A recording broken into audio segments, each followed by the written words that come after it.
या व्हिडिओमध्ये पाहूया आपण राज्यसेवा पूर्व परीक्षा सीसॅट आणि कंबाइन्ड एक्झाम यासाठी गणित या विषयाची महत्त्वपूर्ण अशी 15 प्रश्न आणि प्रत्येक प्रश्नाचं स्पष्टीकरण ते हे अगदी सेकंदामध्ये। चला तर पाहूया महत्त्वाची प्रश्न लगेच।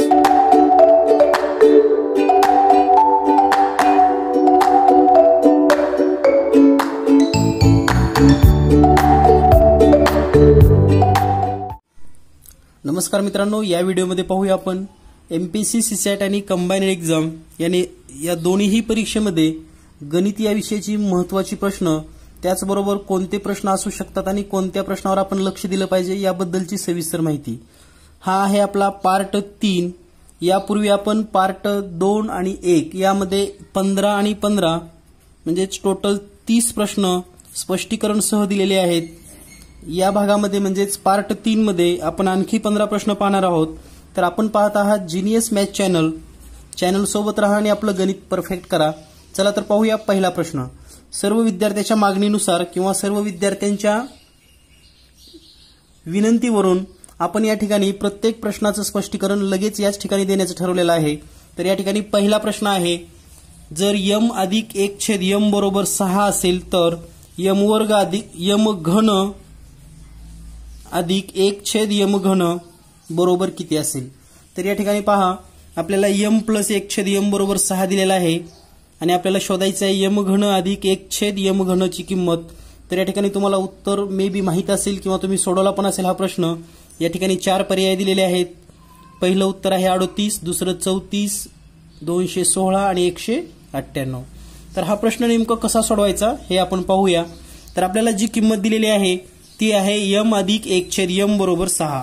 म्हणजेच आपल्याला दिलेली माहिती आहे m अधिक 1/m बरोबर 6। आपल्याला या ठिकाणी जे उत्तर पाहिजे ते पाहिजे याचा घन, m घन। म्हणजेच आपल्याला दिलेल्या माहिती जी काही दिलेली आहे किंवा जे इक्वेशन दिलेलं आहे त्याचा आपल्याला घन करून घ्यावा लागेल। या ठिकाणी जर दोन्ही बाजूचा घन करून घेतला आपण तर याच्या सूत्रानुसार आपण असं लिहू शकतो, m घन अधिक 3 पहिल्या पदाचा वर्ग m घन वर्ग गुणिले 1/m अधिक 3m गुणिले 1/m वर्ग अधिक 1/m घन बरोबर 6 चा घन जर केला तर तो येईल 216। तर या ठिकाणी पहा, घन केल्यानंतर आपल्याला जे इक्वेशन मिळालेलं आहे ते इक्वेशन आपण व्यवस्थित सोडवूयात। तर या ठिकाणी m चा वर्ग आहे आणि हा m आहे, म्हणजे हा m कटेल आणि इथला वर्ग कटून जाईल। त्याच पद्धतीने हे m कटेल आणि इथला पण वर्ग कटेल। आता आपल्याला जी किंमत पाहिजे ती आहे m घन अधिक 1/m घन, म्हणजे हे आणि हे यांची बेरीज। तर हे दोन्ही जवळजवळ लिहूयात आपण। म्हणजेच आपण असं लिहू शकतो, m घन अधिक 1/m घन प्लस या ठिकाणी आता 3m शिल्लक राहील, हे 3m अधिक हे 3 गुणिले 1/m म्हणजेच 3/m बरोबर 216। या ठिकाणी आपल्याला आणखी याची सेपरेट किंमत मिळालेली नाही। तर ही जर किंमत काढायची असेल आपल्याला तर या ठिकाणी आपण 3 कॉमन घेऊया। म्हणजेच आपण असं लिहू शकतो, m घन अधिक 1/m घन अधिक या दोन पदामधून 3 कॉमन निघतं आणि 3 कॉमन निघाल्यानंतर कंसात राहील m अधिक 1/m बरोबर 216। आता आपल्याला एक माहिती आहे की m अधिक 1/m ची किंमत आपल्याला 6 दिली आहे, ते 6 या ठिकाणी लिहूयात। म्हणजेच आपण समीकरण असं लिहू शकतो, m घन अधिक 1/m घन प्लस 3 गुणिले 6 बरोबर 216। आता या ठिकाणी आपल्याला पुढची स्टेप जी लिहायची आहे ती या ठिकाणी यांचा गुणाकार तर येतो 18, तर तो गुणाकार लिहून घेऊया। म्हणजेच m घन अधिक 1/m घन प्लस 18 बरोबर 216। तर या ठिकाणी हे प्लस 18 आहे ते इकडे आल्यानंतर मायनस होईल। म्हणजेच m घन प्लस 1/m घन बरोबर 216 वजा 18 आणि याची किंमत तुम्हाला मिळेल m घन अधिक 1/m घन बरोबर 198। 216 मधून 18 वजा केल्यानंतर आपल्याला मिळेल 198। तर या ठिकाणी पर्याय क्रमांक 4 उत्तर बरोबर आहे। तर मित्रांनो पहा, या ठिकाणी आपण पहिला प्रश्न पाहिलेला आहे। हा प्रश्न परीक्षेमध्ये तुम्हाला तोंडी कसा सोडवता येईल तर तुम्हाला या सर्व स्टेप माहीत पाहिजेत आणि ह्या सर्व स्टेप तोंडी केल्यानंतर या ठिकाणी हे 3 संग 18 येणार आहे हे लक्षात ठेवा आणि तेच आपण या 216 मधून वजा केल्यानंतर 198 येतं. या पद्धतीने तुम्ही हा प्रश्न तोंडी पण सोडवू शकतात. यानंतर पाहूया पुढील प्रश्न लगेच. यानंतर पुढचा प्रश्न आहे वर्गमुळात 19 अधिक 8 वर्गमुळात 3 बरोबर किती. म्हणजे आपल्याला याचं वर्गमूळ काढायचं आहे. तर या ठिकाणी पहा 19 अधिक 8 वर्गमुळात 3 याचा आपल्याला जर वर्गमूळ काढायचा असेल आणि पर्याय जर आपल्याला माहीत असतील तर एक लक्षात ठेवा, पर्यायामध्ये कोणत्याचा वर्ग केल्यानंतर एवढा येईल एवढं फक्त लक्षात ठेवा. ह्या पैकी कोणत्या पर्यायाचा वर्ग केल्यावर आपल्याला हे उत्तर मिळेल. तर आपण जर थोडं निरीक्षण केलं तर आपल्या लक्षात येईल जर आपण याचा वर्ग केला तर याचाच का करायचा ते पण सांगतो. कारण या ठिकाणी 19 आलेला आहे आणि या ठिकाणी जर वर्ग केला याचा तर तो येईल 16 अधिक याचा जर वर्ग करून पाहिला आपण तर 2 गुणिले 4 वर्गमुळात 3 गुणिले 3 वर्गमुळात 3चा वर्ग 3 आणि हे उत्तर असणार आहे हे 16 आणि हे 3 म्हणजेच 19 अधिक 2 चौक 8 वर्गमुळात 3. म्हणजेच याचा वर्ग जर हा येत असेल तर याचं वर्गमूळ पण हेच असलं पाहिजे म्हणून याचं उत्तर आहे पर्याय क्रमांक 3. तर या पद्धतीने हा प्रश्न सोडवा. आता हा प्रश्न जर समजा आपल्याला पर्यायातून नाही सोडवता आला तर कसा सोडवायचा ते पण आपण पाहूयात. वर्गमुळामध्ये 19 अधिक 8 वर्गमुळात 3 लिहून घ्या. त्यानंतर वर्गमुळात हे 19 अधिक या ठिकाणी फोड करत असताना हे 2 गुणिले 4 गुणिले वर्गमुळात 3 लिहून घ्या. तर या ठिकाणी हे 19 अधिक 2 गुणिले वर्गमुळात 4 गुणिले 3 जर लिहिलं तर तुम्हाला एक गोष्ट लक्षात येईल, हे जे 2 पद येतात या ठिकाणी हे 2 सोडून द्यायचं, राहिलेलं म्हणजे 4 गुणिले वर्गमुळात 3. तर हे 4 अधिक वर्गमुळात 3 हे त्याचं उत्तर असतं, हे पण लक्षात ठेवा. तर या पद्धतीने पण प्रश्न सोडवू शकतात. आणखी जर यामध्ये जर मायनस चिन्ह असेल येतं तर उत्तरामध्ये पण हे वजा चिन्ह येणार आहे हे पण लक्षात ठेवा. म्हणजे जर या ठिकाणी वजा दिला असेल तर उत्तरात पण वजा येईल. तर या पद्धतीने हा प्रश्न सोडवून घेऊयात. यानंतर पाहूया प्रश्न क्रमांक 3. यानंतर आहे प्रश्न क्रमांक 3.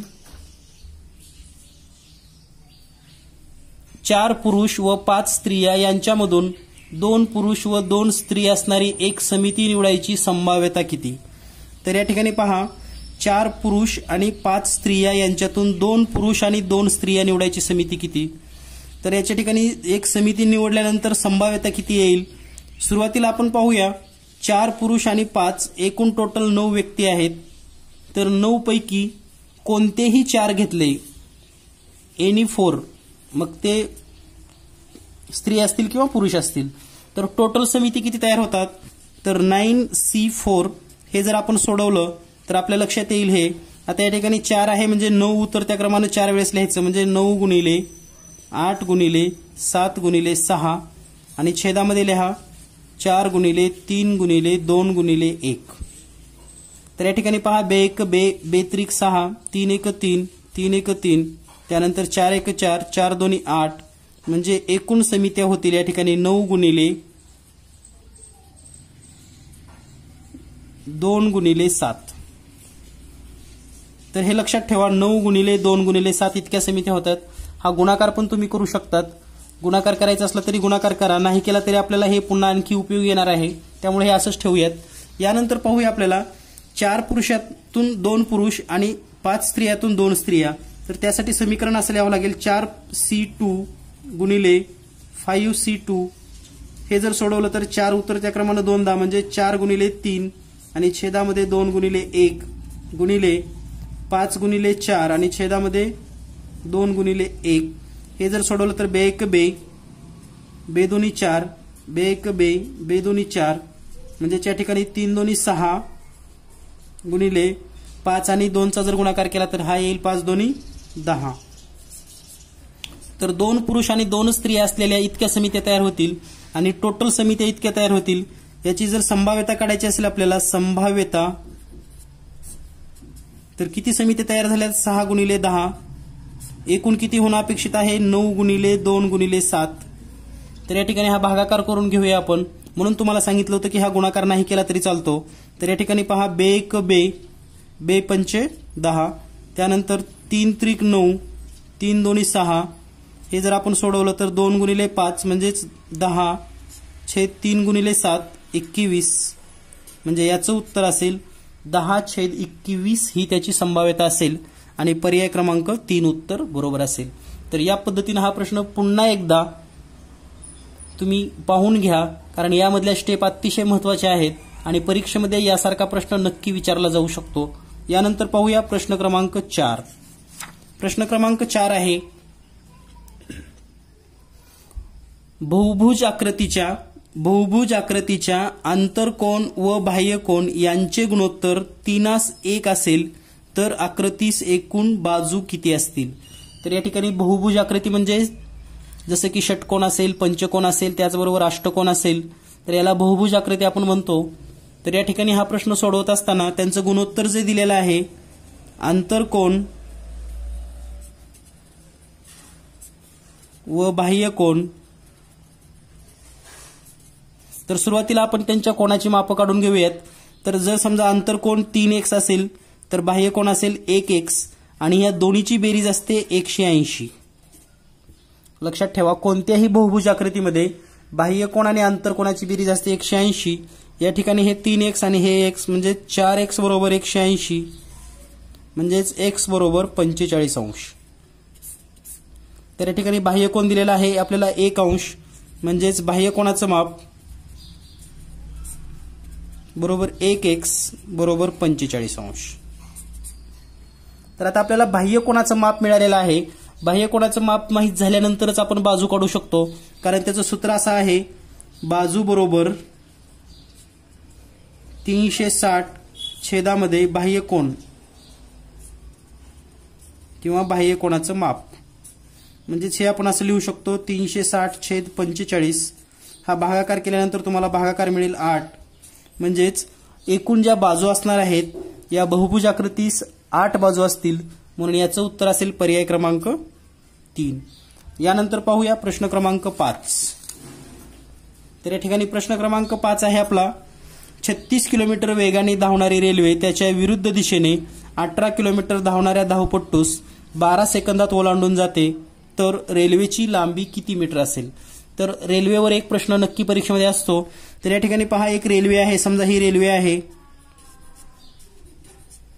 ही एक रेल्वे आहे आणि ही रेल्वे धावत आहे आणि एक धावपट्टू पण असा इकडे धावत आहे। तर ह्या रेल्वेचा वेग आहे 36 किलोमीटर प्रति तास आणि हा जो धावपट्टू आहे, रेल्वे या दिशेने धावते तर धावपट्टू त्याच्या विरुद्ध दिशेने, आणि याचा वेग आहे 18 किलोमीटर प्रति तास आणि ही रेल्वे ह्या धावपट्टूस ओलांडून जाण्यासाठी 12 सेकंद वेळ लागतो। तर आपल्याला या ठिकाणी शोधायचं आहे रेल्वेची लांबी किती असेल। तर त्यासाठी सूत्र लक्षात ठेवा, वेळ बरोबर 18/5 गुणिले रेल्वेची लांबी L छेदामध्ये V1 अधिक V2। या ठिकाणी दोन्ही एकमेकाच्या विरुद्ध जात आहेत, म्हणून या ठिकाणी V1 अधिक V2 करायचं आहे। हे जर एकाच दिशेला जात असतील तर या ठिकाणी V1 वजा V2 करायचं आहे। तर या ठिकाणी आपण किमती ठेवूयात, हे आहे 12 सेकंद 18/5 गुणिले L माहित नाही आपल्याला, आणि V1 आणि V2 म्हणजेच 36 अधिक 18। तर हे आपण आणखी स्टेप, आता हे 5 गुणाकारामध्ये आहे, 18 भागाकारामध्ये आहे, हे आपण पुढच्या स्टेपला घेऊयात। हे 18/5 गुणिले L छेदामध्ये 18 आणि 36 आणि 18 हे होईल 54, 18 × 18, 18 × 3 = 54, म्हणजेच आपण या ठिकाणी असं लिहूयात 12 बरोबर L छेद 3 आणि 5 चा गुणाकार करा 15। आता हे 15 इथं भागाकारामध्ये आहे, ते इकडे आल्यानंतर गुणाकारामध्ये येईल आणि ह्या L ची किंमत निघेल, म्हणजेच L बरोबर 12 गुणिले 15, हा गुणाकार केल्यानंतर हा गुणाकार मिळेल तुम्हाला 180 मीटर। तर या पद्धतीने रेल्वेची लांबी असेल 180 मीटर, पर्याय क्रमांक 1। यानंतर पाहूया पुढील प्रश्न। पुढचा प्रश्न आहे प्रश्न 6वा। या प्रश्न 6व्यामध्ये काही संख्या दिलेल्या आहेत आणि त्यांचे घातांक पण दिलेले आहेत। तर या ठिकाणी पहिली संख्या आहे 4 चा घातांक 1/3, 2 चा घातांक 1/2, 3 चा घातांक 1/4 आणि 15 चा घातांक 1/6। यापैकी सर्वात मोठी संख्या कोणती। तर या ठिकाणी 4 संख्या दिलेल्या आहेत आणि त्यांचे घातांक दिलेले आहेत. तुम्हाला हा प्रश्न माहीत असेल तर तुम्ही नक्की सोडवू शकतात. व्हिडिओ पॉज करून तुम्ही उत्तर पण काढू शकतात. तर आपण याचं स्पष्टीकरण पाहूया. या ठिकाणी 4चा घातांक 1/3, 2चा घातांक 1/2, 3चा घातांक 1/4 आणि 15चा घातांक आहे 1/6. तर या ठिकाणी जर घातांक विचार केला तर तो आहे 1/3, 1/2, 1/4 आणि 1/6. हे जे छेद आहेत 2, 3, 4 आणि 6 यांचा लसावी येतो 12. तर प्रत्येक घातांकाला या 12ने गुणायचे आहे आपल्याला. म्हणजे या ठिकाणी प्रत्येक घातांकाला जर आपण 12ने गुणलं तर आपल्या लक्षात येईल या ठिकाणी प्रत्येक ठिकाणी आपण 12ने गुणणार आहोत. प्रत्येक घातांकाला 12ने गुणलं आपण या ठिकाणी. तर या ठिकाणी उत्तर असं लिहिता येतं. हे 3 × 3 आणि 3 × 12 होईल. म्हणजे या ठिकाणी होईल 4चा 4था घात बरोबर. या ठिकाणी होईल 2चा 6वा घात. या ठिकाणी होईल 3चा 3रा घात आणि या ठिकाणी होईल 15चा 2रा घात. तर आता याच्या किमती काढून घेऊयात आपण. 4चा 4था घातांक म्हणजेच 4चा 2रा घातांक म्हणजे 16, म्हणजे 16 × 16 बरोबर हे येईल 256. 2चा 3रा म्हणजे 2चा या ठिकाणी 6वा काढायचा आहे पण 3रा माहिती आहे तुम्हाला 8, म्हणजेच 8 × 8 जर केलं तर हे येईल 64. 3चा 3रा 27 आणि 15चा 2रा 225. तर या ठिकाणी सर्वात मोठी जी किंमत आलेली आहे ती 256 आलेली आहे आणि ही किंमत आलेली आहे पहिल्याचीच म्हणजे 4चा घातांक 1/3 ची. म्हणून या ठिकाणी सर्वात मोठी जी संख्या असणार आहे ती म्हणजे पर्याय क्रमांक 1, 4चा घातांक 1/3 हे सर्वात मोठं असेल. यानंतर पाहूया प्रश्न क्रमांक 7. प्रश्न क्रमांक 7 मध्ये एक सोपी ट्रिक्स आहे. हा प्रश्न तुम्हाला सेकंदामध्ये सुटतो. या प्रश्नाचं मी तुम्हाला वैशिष्ट्य सांगतो. वर्गमुळामध्ये 200, 202, 204 आणि 206. तर तुम्हाला लक्षात आलं असेल 2-2 नी वाढत जाणाऱ्या संख्या आहेत या 4 आणि यांचा गुणाकार आहे आणि प्लस 16 दिलेला आहे आणि याचा आपल्याला वर्गमूळ विचारलेला आहे. लक्षात ठेवा, फक्त गुणाकार करून 16 मिळवायचं नाही तर याचं वर्गमूळ काढायचं आहे. आणि यासाठी ट्रिक्स अशी आहे,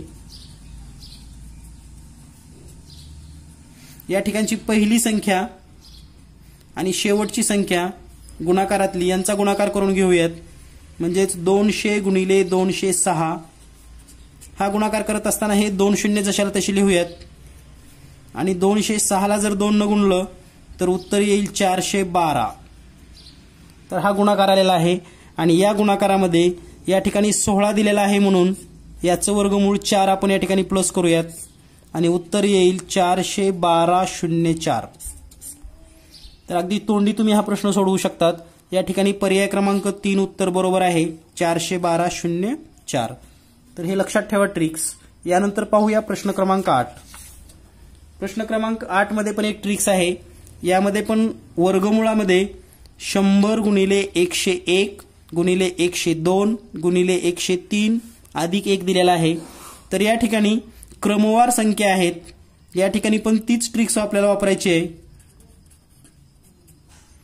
100 × 103 हा गुणाकार केल्यानंतर आपल्याला मिळतो 103 वर 2 शून्य आणि 1चं वर्गमूळ आपण इथे लिहिणार आहोत 1. यांची बेरीज करूयात तर ही येईल 10,301.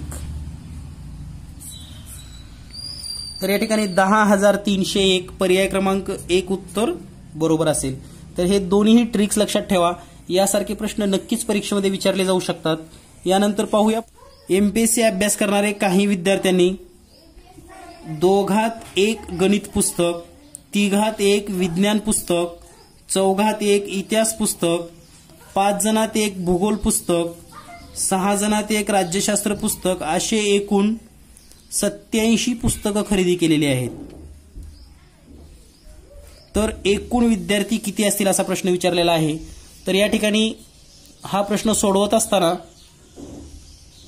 विद्यार्थी जर आपण x मानले तर x आणि 2-1 गणित पुस्तक म्हणून या ठिकाणी 2 न भागा प्लस 1/3 विज्ञान म्हणजे 3 न भागा प्लस 1/4 प्लस 1/5 प्लस 1/6 बरोबर एकूण 87 पुस्तकं आणि हेच समीकरण सोडवण्यासाठी तुम्हाला ह्या सर्वांचा लसावी काढून घ्यावा लागेल।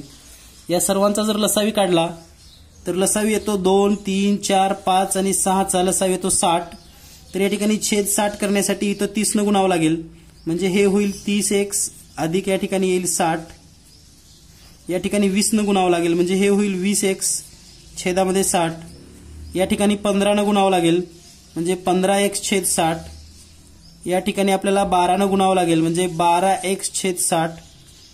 आणि या ठिकाणी 10 न गुणावं लागेल, म्हणजे हे 10x छेद 60 बरोबर 87। तर या ठिकाणी आता सर्व xची जर बेरीज केली तर हे 30 आणि हे 20 50 होतील, 50 आणि हे 15 65 होतील, 65 आणि हे 12 77 होतील, 77 आणि 10 म्हणजे 87। या ठिकाणी असं येईल 87 बरोबर 87।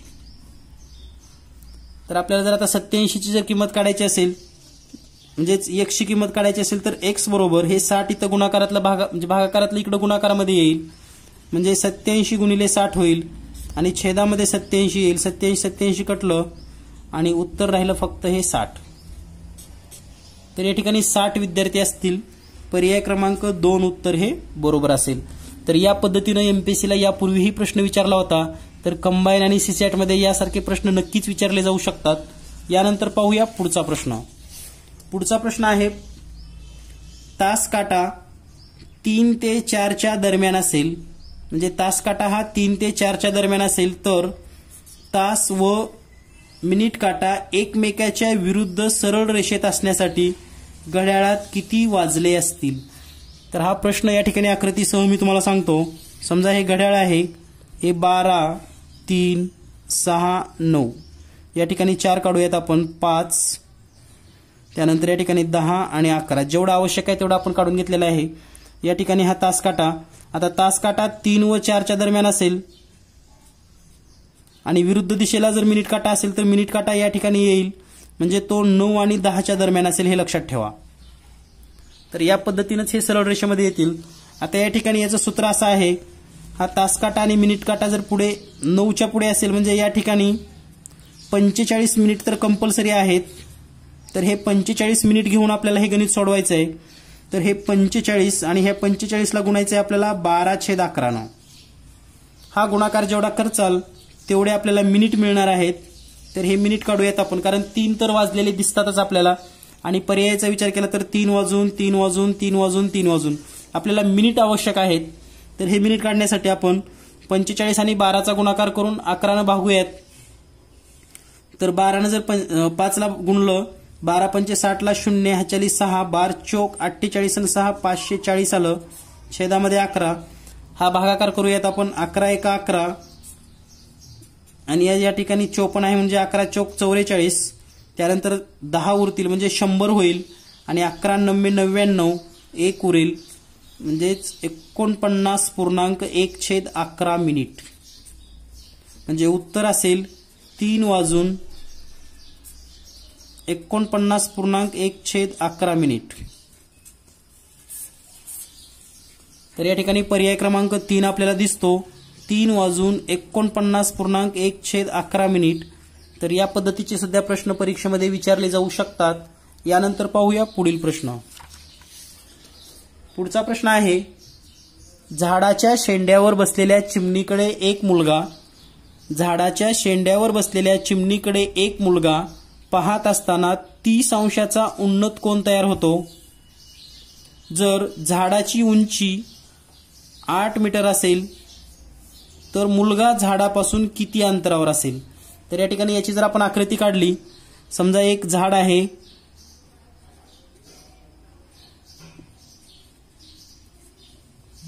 तर हे झाड आहे आणि या झाडाच्या उंचीवर या ठिकाणी एक चिमणी बसलेली आहे।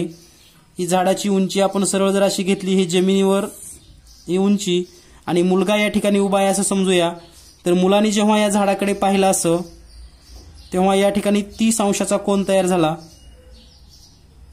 आणि या ठिकाणी मुलाची उंची नगण्य समजा असं उदाहरणामध्ये दिलेला असेलच नक्की। तर पहा, हा 30 अंशाचा कोन आहे। ही झाडाची जी उंची आहे ती झाडाची उंची आहे 8 मीटर। तर आपल्याला विचारले, हा मुलगा जो उभारलेला आहे या मुलापासून या झाडाचं अंतर किती असेल हे आपल्याला शोधायचंय। तर या गणितामध्ये पहा 30 अंशासमोरचा जी काही बाजू आहे म्हणजे ती झाडाची उंची ही कर्णाच्या निम्मी असते। मग ही जर 8 मीटर असेल तर हा कर्ण असेल 16 मीटर। आता या ठिकाणी हा 30 अंशाचा कोन हा असेल 90 अंशाचा कोन आणि हा वरचा जो कोन असणार आहे तो असेल 60 अंशाचा कोन। तर 60 अंशासमोरची बाजू काटकोन त्रिकोणामध्ये वर्गमुळात 3/2 गुणिले कर्ण इतकी असते। म्हणजेच वर्गमुळात 3/2 गुणिले कर्ण आलेला आहे आपला 16 बेक बे 16 म्हणजेच 8 वर्गमुळात 3 मीटर ही खालची बाजू असणार आहे 8 वर्गमुळामध्ये 3 मीटर। तर या पद्धतीने हा प्रश्न तुम्ही तोंडी सोडवू शकतात, परंतु बऱ्याच विद्यार्थ्यांना या ठिकाणी फक्त एवढी कन्सेप्ट क्लिअर असणं गरजेचं आहे की 30 अंशासमोरची बाजू कर्णाच्या निम्मी असते आणि 60 अंशासमोरची बाजू वर्गमुळात 3/2 गुणिले कर्ण असते। तर या पद्धतीने हा प्रश्न सोडवून घेऊयात। यानंतर पाहूया प्रश्न क्रमांक 13। प्रश्न क्रमांक 13 आहे 24 गुणिले 8 गुणिले 6 मिती असलेल्या बंद इष्टिका चित्ती डब्यात किती लांबीची लोखंडी सळई ठेवता येईल। तर याची जर आकृती आपण काढली तर पहा या पद्धतीने हा डब्बा असेल।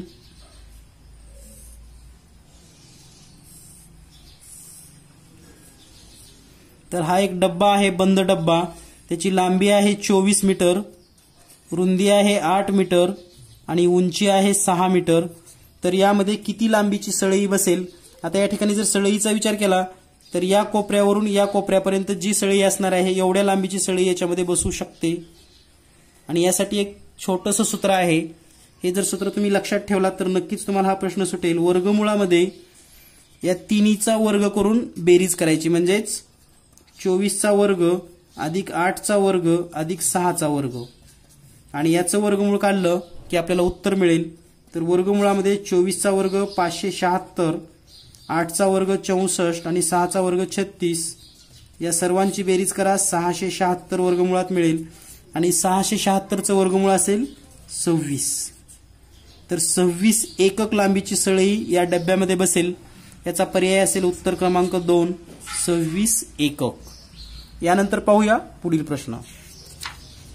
या ठिकाणी पुढचा प्रश्न आहे त्रिकोणाच्या बाजू अनुक्रमे 13 सेंटीमीटर 14 सेंटीमीटर आणि 15 सेंटीमीटर असल्यास त्याचे क्षेत्रफळ असेल। तर या ठिकाणी एक त्रिकोण असणार आहे, याच्या बाजू जे दिलेले आहेत त्या 13 सेमी 14 सेमी आणि 15 सेमी। तर याचं आपल्याला क्षेत्रफळ काढायचं आहे। तर मित्रांनो बऱ्याच जणांना असं वाटतं की या ठिकाणी उंची दिलेली नाही किंवा हा काटकोन त्रिकोण आहे का माहित नाही, याचं क्षेत्रफळ काढता येईल का नाही अशी पण शंका असेल। तर मित्रांनो 3 बाजू माहित असल्यास क्षेत्रफळ काढण्यासाठी आपल्याला हिरोचं सूत्र माहित असेलच। हिरोचे सूत्र हा अगदी 7वी 8वीचा भाग आहे। तर ते सूत्र आहे वर्गमुळात s कंसात s वजा a s वजा b आणि s वजा c। तर या ठिकाणी या सूत्रामध्ये s म्हणजे काय आणि a b c म्हणजे काय हे पण आपण पाहूया। तर या सूत्रामध्ये a म्हणजे एक बाजू 13, b म्हणजे दुसरी बाजू 14 आणि c म्हणजे तिसरी बाजू 15। तर s म्हणजे या तिन्ही बाजूची बेरीज करून तिचं निम्म करायचं, म्हणजेच अर्ध परिमिती सुद्धा असं म्हणतात ह्याला, अर्ध परिमिती। तर ती असेल a अधिक b अधिक c छेद 2 म्हणजेच 13 अधिक 14 अधिक 15 छेद 2 आणि हे जर आपण सोडवलं तर आपल्याला मिळेल 21, कारण यांची बेरीज येईल 42, 42च्या निम्म 21। तर या पद्धतीने हे 21 आलेलं आहे। या सूत्रामध्ये हे किमती ठेवूयात आपण। वर्गमुळामध्ये 21 गुणिले 21 वजा 13, 21 वजा 14 आणि 21 वजा 15। तर या सूत्रांना आपण कोणत्याही त्रिकोणाच्या 3 बाजू माहित असल्यास त्याचा एरिया कसा काढायचा हे आपण फाइंड आउट करू शकतो। तर या ठिकाणी पहा वर्गमुळामध्ये हे 21 गुणिले 21 मधून 13 गेले 8 राहतील, 21 मधून 14 गेल्यावर 7 आणि 21 मधून 15 गेल्यावर 6। तर या सर्वांचं वर्गमूळ काढायचे आपल्याला गुणाकार करून। याला एक दुसरी पद्धत अशी आहे, या सर्वांना जर अवयवामध्ये लिहिलं 7 म्हणजेच 21 म्हणजे 7 गुणिले 3, 8 म्हणजेच 2 गुणिले 2 गुणिले 2 पुन्हा हे 7 आणि 6 म्हणजे 2 गुणिले 3. आता याची वर्गमूळ काढण्याची सोपी पद्धत आहे. 2 समान बद्दल 1 बाहेर घ्यायचं म्हणजे हे 7 दोनदा आलेला आहे म्हणून 7 एकदा घ्या. 3 आणि 3 एकदा आले म्हणून हे 3 घ्या. आता हे 2 आणि 2 बद्दल 1 आणि ह्या 2 आणि ह्या 2 बद्दल 1. तर प्रत्येक जोडीबद्दल 2 तीच संख्या आपण बाहेर घेतलेली आहे. यांचा जर गुणाकार केला तर 21 गुणिले 4 आणि 21 गुणिले 4 म्हणजे 84 सेंटीमीटर वर्ग हे या त्रिकोणाचं क्षेत्रफळ असेल. आणि या ठिकाणी उत्तर क्रमांक 3 पर्याय 3 आपल्याला दिलेला आहे 84 सेंटीमीटर वर्ग. यानंतर पाहूया पुढचा प्रश्न. या ठिकाणी पुढचा प्रश्न अतिशय सोपा आणि सेकंदामध्ये सोडवण्याचा आहे. तर याची ट्रिक्स आपल्याला माहित असावी. तर या प्रश्नाचं जर निरीक्षण केलं तर या ठिकाणी अंश सर्वांचे 1 1 1 आहेत. छेदामध्ये आहे 154 गुणिले 326, 172 गुणिले 326, 154 गुणिले 172. या ठिकाणी प्लस चिन्ह दिलेलं आहे तर या ठिकाणी वजा दिलेला आहे. आणि याचं उत्तर सेकंदामध्ये जर काढायचं असेल पण याची अगोदर आपल्याला कंडिशन माहीत असणं गरजेचं आहे. या छेदामधल्या ज्या 3 संख्या आहेत त्याचं एक वैशिष्ट्य असतं 154, 172 आणि 326. याचं वैशिष्ट्य असं आहे या दोन्हीची जर बेरीज केली आपण तर ती या तिसऱ्या संख्ये इतकी मिळते. या प्रकारच्या संख्या असतील तरच याचं उत्तर सेकंदामध्ये निघतं. तर पहा 2 लहान संख्यांची बेरीज जर मोठ्या संख्ये इतकी असेल आणि एकदा प्लस एकदा मायनस आणि मायनसमध्ये ह्या 2 लहानच संख्या असतील तर याचं उत्तर नेहमीच 0 असतं. लक्षात ठेवा. हा प्रश्न न सोडवता आपल्याला उत्तर लिहायचं आहे 0 म्हणून याचं उत्तर आहे पर्याय क्रमांक 3. तर विद्यार्थी मित्रांनो आपण या ठिकाणी एकूण 15 प्रश्न पाहिलेले आहेत. सर्व प्रश्न समजले असतीलच तुम्हाला. नसेल तर हा व्हिडिओ पुन्हा एकदा पहा, सर्व नोट्स काढा आणि आपण जे 15 प्रश्न पाहिलेले आहेत या सर्व घटकांचे सेपरेट व्हिडिओ तुम्हाला याच चॅनलवर पाहायला मिळतील. चॅनलवर 500 पेक्षा जास्त व्हिडिओ आहेत. सर्व व्हिडिओ पहा. तुम्हाला गणितामध्ये काहीही अडचण असेल तर जीनियस मॅथ या चॅनलवर तुमच्या प्रत्येक अडचणीला सोल्युशन असेल. प्रत्येक घटकावर आपल्याला स्पष्टीकरण आपल्या चॅनलवर मिळतील. धन्यवाद. थँक्यू.